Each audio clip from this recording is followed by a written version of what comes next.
नमस्कार साथियों, हम पढ़ने वाले हैं एनसीईआरटी गणित कक्षा 10 प्रश्नावली 4.1 का प्रश्न क्रमांक पहले का तीसरा और चौथा सवाल। अगर आप चाहते हैं कि अपनी भाषा में बिल्कुल साधारण तरीके से आपको गणित सीखने को मिले तो ये प्लेटफॉर्म आपके लिए है। इसलिए चैनल को सब्सक्राइब कीजिए, बेल आइकन का बटन जरूर दबाइए ताकि जितना भी सिलेबस है उसका नोटिफिकेशन आप तक पहुँच सके। तो आइए इस सवाल को करते हैं। इसके पिछले 2 सवाल हैं वो पिछले वीडियो में हम बता चुके हैं। इसमें है कि जांच कीजिए कि क्या निम्न द्विघात समीकरण है। हमको ये जांच करना है कि ये द्विघात समीकरण है या नहीं। तो द्विघात समीकरण क्या होता है? जिस चर की अधिकतम घात 2 हो वो क्या होगा? द्विघात समीकरण। मान लो इस तरह का है तो इसमें चर की अधिकतम घात कितनी है? 2। तो ये क्या है?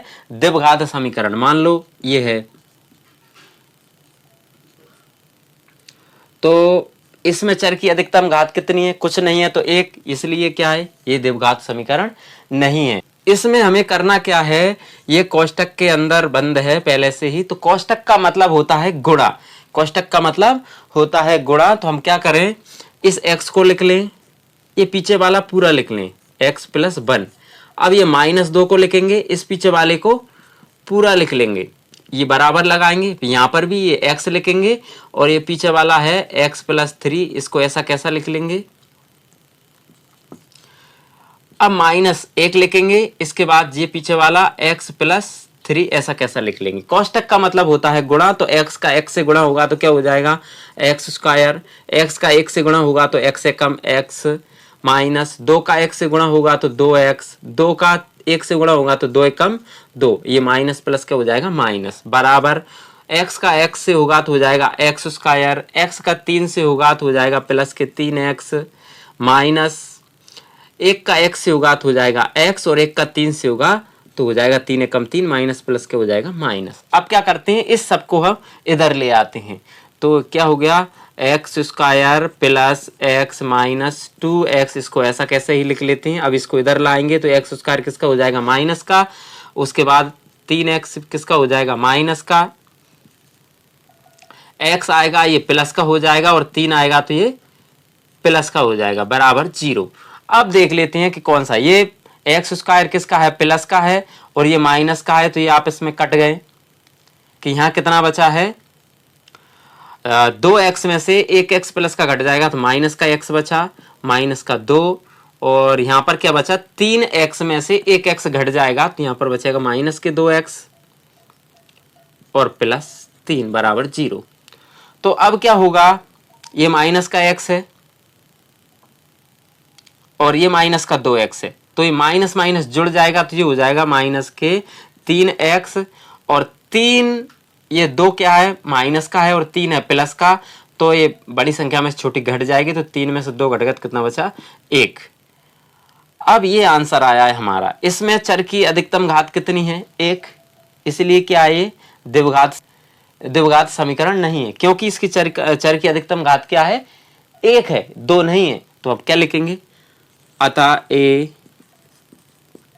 द्विघात समीकरण नहीं है क्योंकि इसमें चर की अधिकतम घात 1 है। अधिकतम घात 1 है या 2 नहीं है, ऐसा भी हम लिख सकते हैं। अब इसको करते हैं चौथे वाले को। चौथा सवाल भी हम इसी तरह से करेंगे, क्योंकि कोष्टक का मतलब होता है गुणा। तो पहले हम इसको x को लिख लेंगे, तो ये x, पीछे वाला कोष्टक पूरा लिख लेंगे, 2x + 1।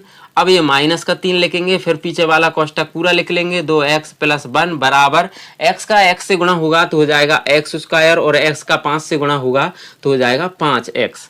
अब क्या करते हैं? इसको और सॉल्व कर लेते हैं। तो x का 2x से गुणा होगा तो 2x² हो जाएगा, प्लस x का 1 से गुणा होगा तो हो जाएगा x, माइनस 3 का 2 से होगा 3 दूनी 6x और 3 का 1 से होगा तो 3 कम 3 बराबर x² + 5x। अब क्या करते हैं? ये देख लेते हैं इसको अच्छे से। ये क्या है 2x², ये 6 में से एक x घट जाएगा। प्लस माइनस कभी भी होता है तो छोटी संख्या बड़ी में से घट जाती है, तो बड़ी संख्या क्या है माइनस की है, तो 6 में से एक घट गया तो कितना बचा माइनस के 5x माइनस का 3। इस सबको इधर ले आएंगे तो ये हो जाएगा माइनस का x² और माइनस का 5x बराबर 0। अब क्या हो गया, ये 2x² प्लस का है, 1x² माइनस का है, तो 2x में से 1x घट जाएगा तो क्या बचेगा 1x², और ये माइनस का 5 है, ये माइनस का 5 है, तो ये हो जाएगा माइनस का 10x और माइनस के 3। इसमें चर की अधिकतम घात कितनी है 2, इसलिए क्या है द्विघात समीकरण है। तो यहां पर हम लिखेंगे अतः ये द्विघात समीकरण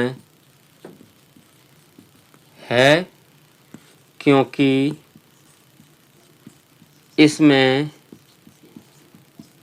चर की अधिकतम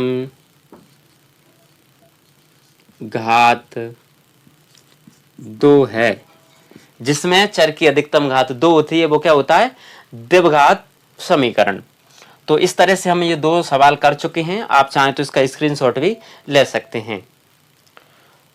तो उम्मीद करते हैं कि ये सवाल आपको समझ में आया होगा। अगर आपको ये सवाल समझ में आया है तो चैनल को सब्सक्राइब, बेल आइकन का बटन जरूर दबाइए ताकि उसका नोटिफिकेशन आप तक मिल सके, और लाइक कमेंट शेयर जरूर कीजिए। चैनल है @धर्मेंद्र ओझा सर। बहुत बहुत धन्यवाद।